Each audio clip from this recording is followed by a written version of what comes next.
আমাদের উগ্রবাদী তৎপরতা বা এই জাতীয় সাম্প্রদায়িক সম্প্রীতি বিনষ্ট করে যে সমস্ত তৎপরতা, এগুলো যারা মনিটর করে আমাদের স্পেশাল টিম আছে, তারা এই ব্যাপারে সতর্ক আছে।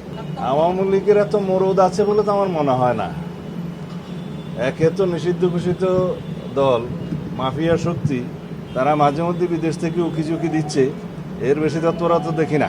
বেনজির ইস্যুতে আমি গতকালকেই কথা বলেছি, বিকেলের দিকে আমি রাজশাহীতে ছিলাম, ওইখানেই সাংবাদিকরা প্রশ্ন করেছিলেন। আমি তার ঘন্টা খানেক আগে জানতে পেরেছি গতকালকে যে ইউএই আদালতে তাকে শর্ত সাপেক্ষে বেইল দেওয়া হয়েছে, যাতে ইউএই ছাড়তে না পারে, দেশ ত্যাগ করতে না পারে এই শর্তে।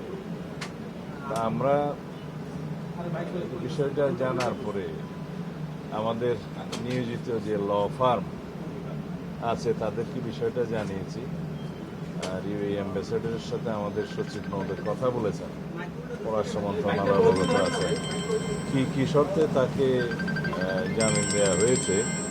ইউএই না ছাড়ার শর্ত একটা শুনেছি, অন্যান্য শর্ত কি আছে সেটা সার্টিফাইড কপি তোলার জন্য আমরা অনুরোধ করেছি। আর আমাদের যে ল ফার্ম নিয়োজিত আছে তার বিষয়ে রিপেট্রিয়েশনের জন্য যা যা কাগজপত্র আমরা পাঠাই সেগুলো ওখানে আদালতে সাবমিট করার জন্য সেই ল ফার্মকে আমরা অনুরোধ করেছি যেন ইমিডিয়েটলি তার জামিন বাতিলের ব্যবস্থা করে তারা আদালতে পিটিশন দায়ের করে। আদালতের বিষয়টা পুরোপুরি না জেনে আমি বক্তব্য দিতে চাই না। আমাদের ল ফার্মকে আমরা অনুরোধ করেছি সার্টিফাইড কপি তুলে কথা বলবো, এবং আমরা এই ইনস্ট্রাকশন দিয়েছি যেন তার জামিন বাতিলের জন্য তারা পিটিশন দেয়, কারণ তার কাছে অন্যান্য দেশেরও পাসপোর্ট থাকতে পারে, সেটা আমাদের সন্দেহ। প্রক্রিয়াই তো চলছে, কিন্তু ওইখানে তার আদালতে যাওয়ার হয়তো একটা অধিকার আছে, সেই জন্য আদালতে গিয়েছে। কূটনৈতিক প্রক্রিয়ায় তো আমরা ফেরত আনার চেষ্টা করছি। প্রথমটা কি ছিল? বোমা। রথযাত্রা এবং উল্টো রথযাত্রা, এই দুইটাকে আমরা নিরাপদ করার জন্য সমন্বিত প্রয়াস নিয়েছিলাম। আমাদের আইনশৃঙ্খলা রক্ষাকারী বাহিনী, গোয়েন্দা সংস্থাসমূহ খুব সমন্বিত প্রচেষ্টা নিয়েছিল, কোনো অসুবিধা হয় নাই এবং শান্তিপূর্ণভাবে সেটা অনুষ্ঠিত হয়েছে।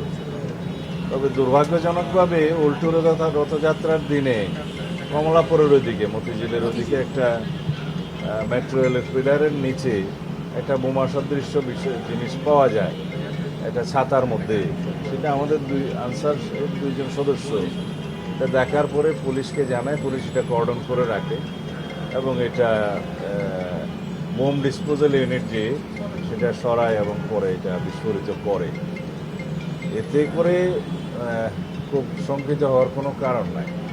কোনো পক্ষ হয়তো চেষ্টা করেছিল যে সাম্প্রদায়িক সম্প্রীতি বিনষ্টের কোনো কিছু করা যায় কিনা, তারা হয়তো চেষ্টা করেছিল। আমরা সেটা সেইভাবে দেখেছি এবং একটা তদন্ত পরিচালনা করছি আমরা, এর পিছনে কারা আছে ফাইন্ড আউট করার জন্য। এরপরে আশুলিয়াতে আরেকটা এরকম বোমা সদৃশ্য জিনিস পাওয়া গিয়েছে, যে একটা ব্যাগ রেখে গেছে একজন দুষ্কৃতকারী, পরে সেটা একই কায়দায় উদ্ধার করে আমরা বিস্ফোরিত করেছি। এই ঘটনাগুলোর যোগসূত্র আছে কিনা সেটা তদন্ত করতে বলেছি আমরা, তদন্ত পরিচালিত হচ্ছে। তবে আগের সময়ের তুলনায় যদি আমরা তুলনামূলক বিবরণী দেই একই সময়ে এই বিষয়গুলো কীরকম হয়েছে, তার তুলনায় এটা অনেকটা কম।